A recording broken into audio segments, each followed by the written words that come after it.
to Window Shop with Us. I'm Sharon Carty, and I'm here with a bunch of my car and driver friends. Today, we decided we are going to look for very cheap luxury, with the average price of a brand new car being around $34,000 to $38,000, or at least it was before this big crisis hit. We decided we wanted to give you guys a reason to really check out the used car market. So for the price of a Honda Accord or a Toyota RAV4, we decided we were going to look for the best luxury car you could get for $25,000. So are you guys ready to share what you found? Yeah. Ready. All right, cool. Let's start with Tony. Tony, what did you look for today? All right. Let me just share my screen. So my first car is a V12 manual, which for $25,000 you're getting quite a bit. So it's this 1948 Lincoln Continental. Oh, wow, I was not expecting that. This is the last year of the Continental Coupe of this original one. In I think 38 or 39, Edsel Ford himself had one built for himself. And yeah, this is the car that invented the Continental kit, which is the spare tire in the back. Cool. It's got a flathead V12. It's showing 43,000 miles. I mean, who knows how many miles? Who knows what the true mileage really is? Doesn't really matter. Who knows when the last thing that odometer moved? It's got a beautiful leather interior and the craftsmanship that you only could get in the 1940s. Ouch in my house. And I'm sure it has cigarette lighters and ashtrays galore. Oh, you can see a cigarette lighter right in the arm of that one. Back, go to the back. Which one? You can, if you in the back seat, there's a cigarette lighter, or it looks like. Yeah, right here. Yeah. And look at how comfortable that looks. And it's probably so quiet. It's got this monster V12. Well, not monster. I think it's a 4.8 liter V12 with like 120, 130 horsepower. Probably. I'm sure its dimensions are large. Why is there an extra battery in the back? That's just spare parts, I guess. Mm-hmm. It's extra for your 22 350. It's very hilarious to me to think about somebody who can't decide between a brand new Honda Accord or this. Okay, well, Totally this isn't going to depreciate. This isn't going to depreciate. This may appreciate even. You're totally blowing the premise, though, Tony. This is the ultimate luxury car. Look at that dimension. Look at that A-pillar to bumper dimension. It's a big car. It's a 12 cylinder. Dash-to-axle ratio. There you go. There's nothing more luxurious than a 12-cylinder car. All right. So my next car, since you guys are complaining that it's so old, is a bit newer. That's not why we're complaining. 65 Cadillac. Oh my gosh. What, you're like a president or something? It's been restored by the previous owner, so it has an amateur restoration. It's in Michigan, too. You guys could go to. Oh my God, perfect. Look at how beautiful and big it is, and you could play Miss Daisy back there. Wasn't a president assassinated in this car? That was a Lincoln. Yep. I didn't pick a Lincoln for that reason. Look at the interior. It's got the divider. It's incredible. Wow. It's so clean. It's so nice. Got the footrests there on the floor. You can rent it out for weddings. Wow. It has, you can make this car go to work for you. This has gotten so far off track so quickly. This is a luxury car. Our brief was luxury. It What's was. more luxurious than a caddy limo? All right, fine. I hear you guys. You're complaining a lot about how old these cars are. What engine's in that? Some V8, some Cadillac V8. I think it's a 472 V8. Okay. So it's probably like 300, 350. Very clean. That's a very nice looking engine bay. Yeah, the previous owner restored it. I like the gold highlights. Yeah. Gorgeous. And it's in Michigan. You guys could go drive it. Suburban All right, so Saginaw. I'm hearing that those cars aren't modern enough. So 91 Toyota Century. Okay, here you go, Joey. This is for Joey. I can get behind this one. The Toyota Century came out in 1967, and it basically stayed the same until about 1997 when they redesigned it. It's like Toyota's flagship in Japan. So it's like Japan's Rolls Royce. So yeah, I this feel like this merits some explanation. This is like what you ride in. You're a dignitary in Japan. Yeah, exactly. You're also bearing the lead. This is a 5-liter V12. Yes, pushrod V12. Oh. Yeah. 5-liter pushrod V12. Probably the most reliable V12 ever. No, sorry, this isn't a V12. This is a V8, Casey. Oh, you ended up with a V8? The V12 didn't come until 97 when the second gen came out. But I mean, basically, you're buying this incredible 1960s car, all hand built. Look at all the details. It is a spectacular car. This place in, where is this place? In Virginia has a lot of them. This one apparently has snow tires on it too. All right-hand drive? But this is exactly, I mean, it's pretty much what they look like in 1967, and they just kept building it. It's like if a Camry and a Rolls Royce had a baby. To me. And you'd end up with the wonderful, what's it called, trial and error experience of also like a Japanese toy. Like you have no idea what any of the buttons do. Oh, that's true. Yeah, this is, yeah, you'd have to find some way to figure out what all this means. Oh yeah, it's trial and error. That's the only way. On your phone and figure it out. I hadn't considered that. The right-hand drive doesn't bother me so much because it's an automatic too. Yeah, I've heard that in Japan they think cloth is more luxurious than leather, and that leather as a luxury is kind of like an American. Well, like 1920s, 1930s cars, the chauffeurs sat on leather because it was a durable material, and the passengers sat on cloth because it wasn't a durable material. Makes sense. Well, Tony, It wears, therefore it's better. well, Tony, before we let you go, we've got a reader comment about all the tabs that you have opened. Do you want to explain? Oh, it's just so I can hide my choices. For the element of surprise. Yeah, I got to surprise you guys. This car's incredible. So those are my 3 luxury choices. I'd be happy with all of them. And this one's only 15 grand, so I'm still well under budget. That's true. Savings. I'll give you that. This certainly doesn't fit the, you want to buy an Accord, but, This is better than an Accord. This is a unique luxury car. And I don't think any of my cars are going to depreciate any further. Okay. All right. Well, they're investments. Let's move on to something more reasonable. All right. Let's move on to Drew. Drew, show us what you got. So I picked some more modern ones here for you guys to take a look at. My first choice is this 2016 BMW 750. This is an actual luxury car, Tony. V12, I doubt it. Oh, I well. told him to look for a V12 7 Series, but I like the color combination here. This is around the same price as, a new Accord. So you're getting a lot larger car, you're getting a lot more features. It's got the fold down armrest in the back with like the little tablet so that your rear seat passengers can control the infotainment, which it has, navigation, that kind of thing. how is it this cheap? 58,000 miles on it. Not too bad. I love the color combination. Yeah. These are devastating to repair, I would imagine, which is what's not helping its resale value. Yeah. What do you Maybe think- Why? It would Why? be What do you think? invest in an extended warranty for one of these, just to be on the safe side. Yeah. You're just super Incredibly complicated. complex. It probably has like 50 computers on board. Yeah. Right. I don't know. It's a handsome, sharp luxury car. Like undeniably a nice ride. If you rolled up in this, people would think he's got it going on. I would think you could even look for a 740i. We had a long-term 740i at Car and Driver. It was brown, same generation. And I remember I think I did like 500 miles without stopping in that car because it got like 35 miles to the gallon, the inline 6, the seats were so comfortable. That was like maybe one of the best road trips I've ever done. Yeah. Yeah. Really smooth ride. I think I took a long ride out with that one too, to Pittsburgh. And I just remember thinking like, yeah, I could do really long distances in this, no problem at all. Yeah. The A-pillars on this one are carbon fiber, aren't they? Yeah, I think it's got that carbon core. Yeah, it's got a bunch of carbon fiber bits. My next option is a car that is not from a luxury brand, but kind of exemplifies a different meaning of luxury, and that it's a very solidly over-engineered SUV, and it's the Volkswagen Touareg. I was hoping you'd show us another Daihatsu. No.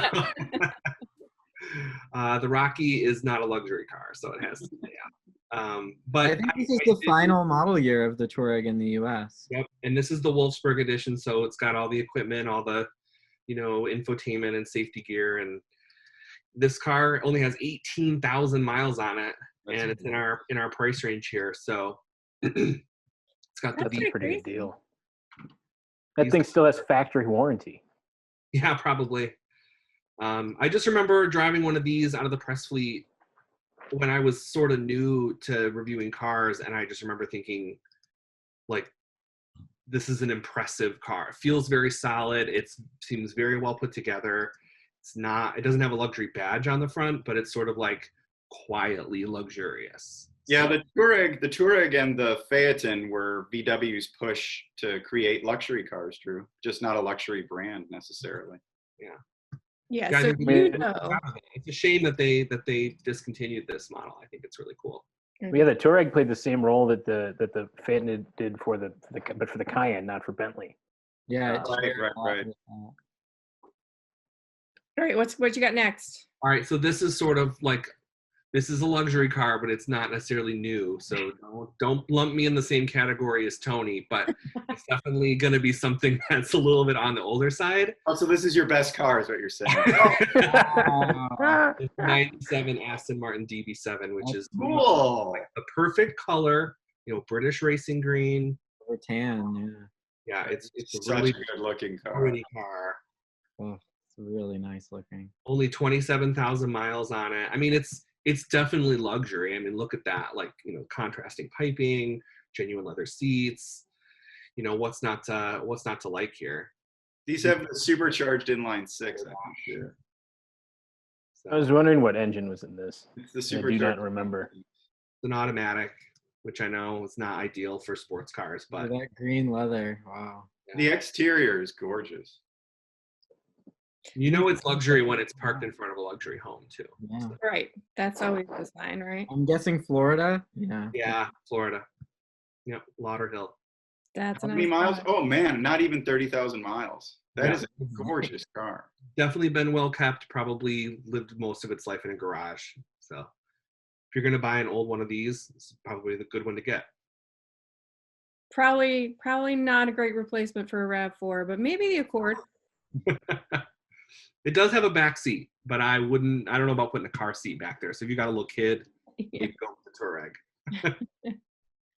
All right, cool. All right, we're gonna move to KC. KC. All right. So I have three of them. There we go. There you go. There we go. Ooh. So yeah, I got a Another V12. V12. yeah, definitely a V12. This V12. S65, it's 2007. These are over 600 horsepower, V12, super luxurious. Also probably a nightmare to own, which is why, this car was like 190 grand when it was new. Wow. So you the talk about depreciation. depreciation. It's got some miles, but How many miles? Oh, 93. 93. Let me Well, get to everything that was going to fail has probably failed at this point. Yeah, you'd hope if who's ever driving it Still is going back around to failing again by this point. Yeah, I was gonna say, potential. But yeah, this was still in the era when AMG would just put the biggest possible engine in the thing, and nothing is more devastating to other Mercedes owners than 65 on the deck lid. So The badge says and it's got a 220 mile an hour speedometer, just just in tons case. of luxury. I feel like this generation of the S-Class was sort of unloved. No, it was pretty well loved. Yeah, maybe it just aged kind of quickly. It was highly imitated. The interior was highly imitated by competitors. Yeah. That's an And amazing- you could also turn the stability control off in these all the way with like a tricky little, you press the right button sequence and it would go into this dyno mode, and then you could just do endless burnouts. That's the same engine in the Paganis too.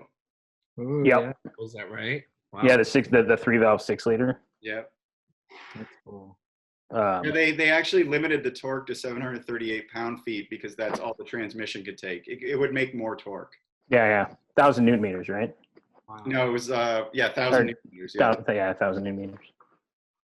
So that's one. It's definitely luxurious. And then a little less luxurious, but also, as far as I'm concerned, way more beautiful is this generation Quattroporte. These are also like some of the best sounding cars ever. They just sound awesome.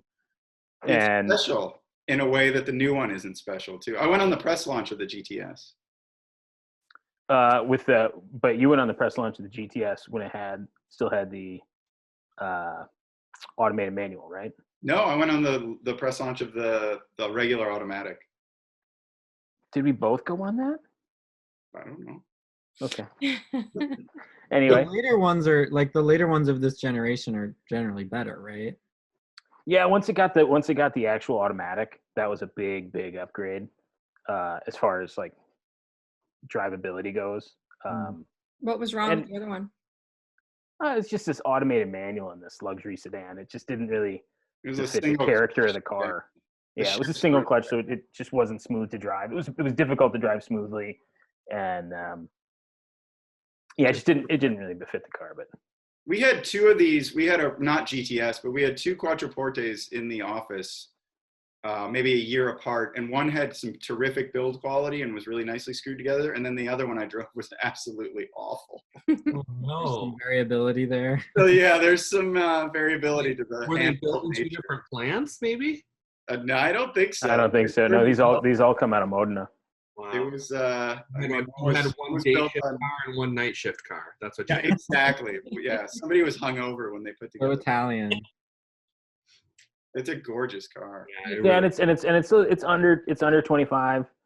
It is a super gorgeous car. I mean, this was right when, well, it's a Pininfarina body, and it was like came over to, well, Frank Stevenson came over to the whole Fiat brand right around this time, and he's done a lot of really pretty cars, and it's like mid-4s to 60. It's so much better looking than the Quattroporte that came after too. Yeah. It's the best looking Quattroporte, I think. Yeah. Well, how many miles are on this one? 47. Not Pretty bad. good. So That extra $5,000 is going to help out with repairs and stuff. 'Cause that's going to. Did I see yeah, some probably. papers in the trunk? Yeah, I just noticed that. I was hoping you weren't going to say anything. What's in the trunk? Since you did, yeah. Since Tony's keen eye, I was trying to let me.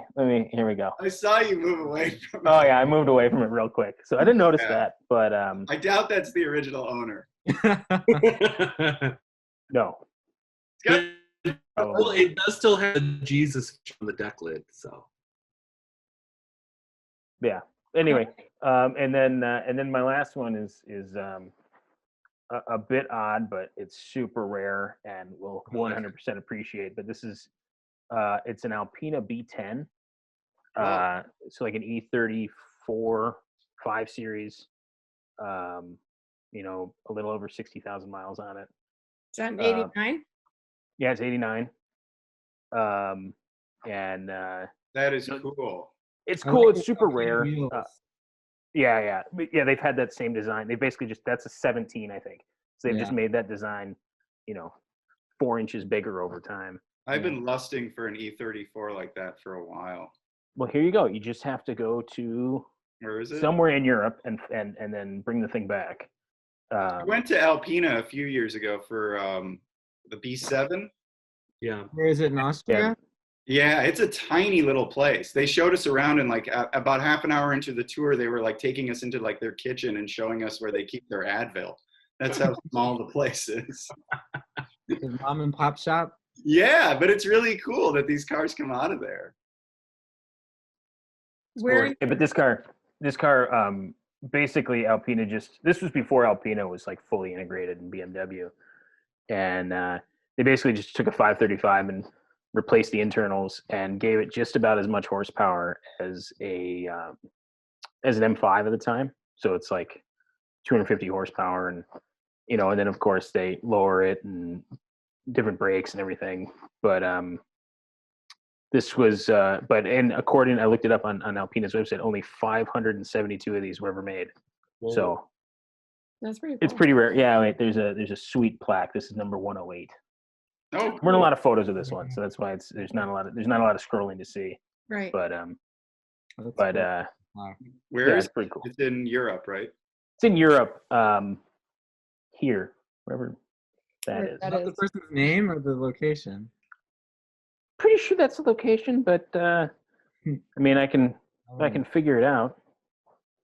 Looks like it's in Germany somewhere. Yeah. It says Bavaria. That's pretty sweet. But yeah, so You'd use the extra $7,000 or so to get there and get it back. oh yeah, at least. Yeah. That's older than my Century, by the way, I want to point out. Doesn't look it though. That's true. All right, we're gonna move to Joey. Joey. Okay, so when I think of luxury, I think of like old money. And what's more old money than a Mercedes E-Class station wagon? Yeah. So these cars are special in the US, particularly because Mercedes says, even today, that people who buy the E-Class wagon have a higher household income than basically any other car in the Mercedes lineup. So even when you think about like, you know, an SL or any of the AMGs or an S-Class, the people who buy the E-Class wagon have the most money. And so this one is at CarMax. It's about 7 years old. It's the generation prior to the current one. Third row. Yeah, it's got a facing her. third row Oh, folding seat, which is love very that. classic station wagon.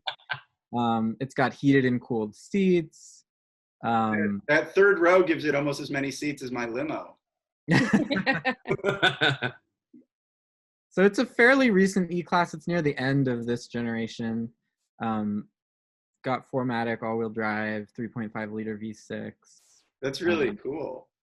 I just love wagons, and I think that it sort of conveys this image that like you're not trying to show off, but you know what luxury means. And these don't try to be sporty either. Yeah. They're like that really creamy, lovely Mercedes-Benz of the past. Yeah, there's no AMG anything mentioned anywhere on this car. I mean, there are AMG versions of these wagons, but the base, I guess you could say base, the standard ones are just very comfortable. Wait, what is that? That's the connector. They just That was that proprietary connector thing. Yeah, it's one of those weird things. But it's got the USB too, so you're okay. Anyway, and so then he's talking about USB, and look at the cars he brought out. yeah, we're back in the 21st century now. So then I was thinking more about wagons, as I am wont to do. And I thought if you might want to choose something that's American, because, you know, we've talked about kind of American luxury. This is a wagon that I think a lot of people have forgotten about. Yeah. Everyone talks about the CTS-V wagon, supercharged, but there was actually a base CTS wagon with the 3.6 liter V6. I like these just because it's so rare. You don't see them around. I actually saw one this past weekend, and I was noting how nice it looks. If you had that in Los Angeles, Joey, I think you could be the only person in Los Angeles with that car. Probably. Michigan, they're a little more common, but right. still rare. I never see him. When I was working at GM and running a fleet of cars at their Milford Proving Grounds, I had one of these in one of my fleets, and I would use it sometimes to like go run errands and stuff because it was just such a cool thing that I never thought I'd get a chance to drive otherwise. What's the value of the CTS-V wagons? Is it way over our 25? I just saw one on Bring a Trailer that was like going for 60 or something. Oh, but that's like a pristine, super. Yeah, a super nice one, of course. But I didn't find any. You didn't find any in the budget. Also, that's not luxurious. That's sporty. I'm just curious. Yeah, this even has luxury in the name, Joey. Yeah, CTS luxury. Gotta be, right? It's got that analog clock, but to me, that is luxury. There it is. My S65 had two. Yeah, 2 clocks is even better. It didn't. It just had one. I'm just saying. The Mercedes is 24. These are both at CarMax. They have pretty low miles. Yeah, I always advocate for wagons. So I'm curious. We get a fair amount of comments on these stories. I'm curious, like if readers have the same love of wagons as we do, because I feel like we've picked more wagons percentage wise in these like 8 segments that we've done that I think have been sold in America in the last 12 months. I think wagons attract a certain buyer. It's not a wide appeal, but the people who buy wagons, they know what's up. All right. Yeah, and it's the opposite in Europe. I mean, young people buy wagons, and it's the active vehicle, and sedans are for the older crowd. Yeah. All right. So your tastes may vary, but this is my taste. Okay, cool. All right, well, it's my turn. My turn. Okay. So I went with just sort of one recent car that I love, or SUV that I love, and then just sort of a straight up luxury choice. So I found the Volvo XC90 for $25.98. So it's like $900 over. I'm assuming that you can get it for. Yeah, you can knock it down. Although isn't CarMax no haggle pricing? Oh, shoot. Good Well, try. wait a couple weeks and it's going to come down in pricing. Yeah. Nobody's buying cars right now. But you know, this won a bunch of awards when it came out. It's, you know, it's luxury and that like smooth ride, smooth feel, but it also has got, you know, some really pretty modern technology. You know, it's got the iPad looking infotainment system in the center stack, and it like operates like an iPad. You know, you swipe through the menu screens and everything. It's got adaptive cruise control and a whole bunch of safety stuff on it. And you know, it's just, I think it was like 60 grand when it came out new, and it's only a couple of years later. Yeah, And this was now when Volvo first kind of made the big step up. Kind of, instead of being safe and sensible, they went up to like much more of a luxury. Curious, yeah. Yeah, this was like the first. So they got, you know, Geely bought them. So, you know, they're like, this is like Chinese, Swedish Volvo. Like this is their first one that came back when they like started making new cars under Chinese ownership. And Yeah, this is what launched that new platform for them. It finished second in our comparison test behind a Q7. Yes, I called it up because we liked it. This is not the same level, but I just called it up just to point out that we liked it. Said that it's more Swedish than Skarsgård, so well, whatever. And then I went with just like straight up luxury. 2002 Bentley Arnage T. I see a license plate from Michigan. Also in Michigan. It is in Plymouth. It's just a few towns away. Yeah. So this is if you're going like for the badge above all else. Exactly. This is like, look at that engine bay, though. This has the ancient pushrod engine. Yeah. I think it's the only imported pushrod engine. Because it's basically the same thing that's still in the Mulsanne, right? Yeah, I think they just discontinued the Mulsanne. And it redlines at like 4,500 RPM. It has a super red line. Power peak is at like 32. The one we had in the office, if there's a shot of the fender, the one we had in the office, the turn signal light that's in the fender fell out. Oh my god, those pillows. Look at it. I know, right? The pillows are the best part. It comes with little pillows. You guys were talking over it, but it comes with one umbrella. It looks like there were two. Yeah. But it comes with one. They should vacuum the trunk before they put this on, but you know, it's just me. But look at how buttery that interior looks. Like this is like That's some sheen on that front seat. yeah. There's been some butts in that seat. It's only got 29,000 miles on it. Which is nice. Probably had an easy life. Yeah. Seems like it. It looks like it's pretty well kept. Yeah. I like the blue carpet. Yeah. The exterior. It's very nautical looking. I'm not sure what this is a picture of. Maybe a little scratch or something. Dust? Yeah, the photos aren't great. They're not. Yeah. But this is so close. We could go look at it in person if we weren't in a pandemic. Right. Two people could be in that car and be 6 feet away from each other, no problem. So yeah. So it looks like it's in a nice neighborhood too. If that isn't luxury, I don't know what is. Yeah. All right, let's move into the verdicts. Okay, Tony, which of your many old cars did you want us to judge? I think the Toyota Century, because it is the finest car ever built. That's the only one I would give a thumbs up. I gotta No, work the Joey boat. Too old to be luxurious. You got two of them here. I think it's just a little too weird. Just a little too off base. Just a little too funky. I like funky, but I just think in this case, Yeah. just a little off base. Drew, what about you? Let's do the Touareg. I think that's a good one. Yeah, those are nice, but that's a little boring. Okay. I go like middle.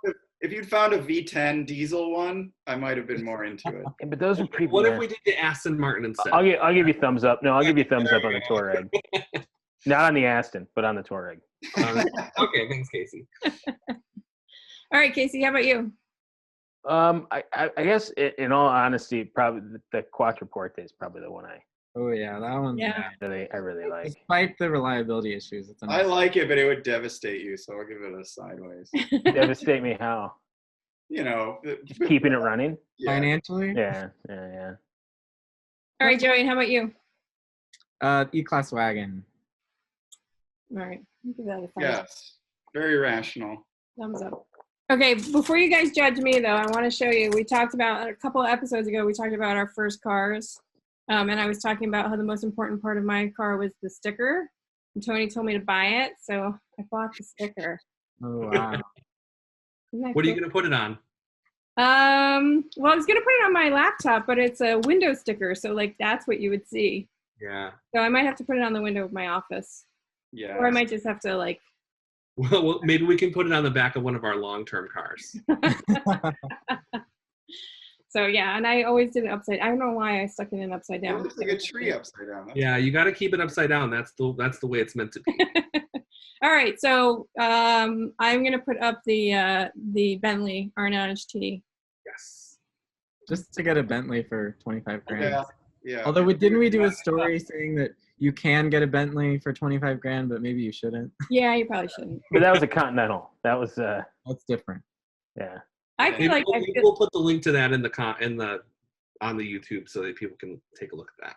I feel like I would instantly age me if I got in that car. I feel like it's definitely feels like a car of somebody who's about 20 years older than I am. But Distinguished. It's like you've arrived. exactly, and Yeah. we're not there yet. So, all right, guys. Well, thanks for joining me. And we will be back later this week with another episode. So, have a great day. Bye, guys. Yeah.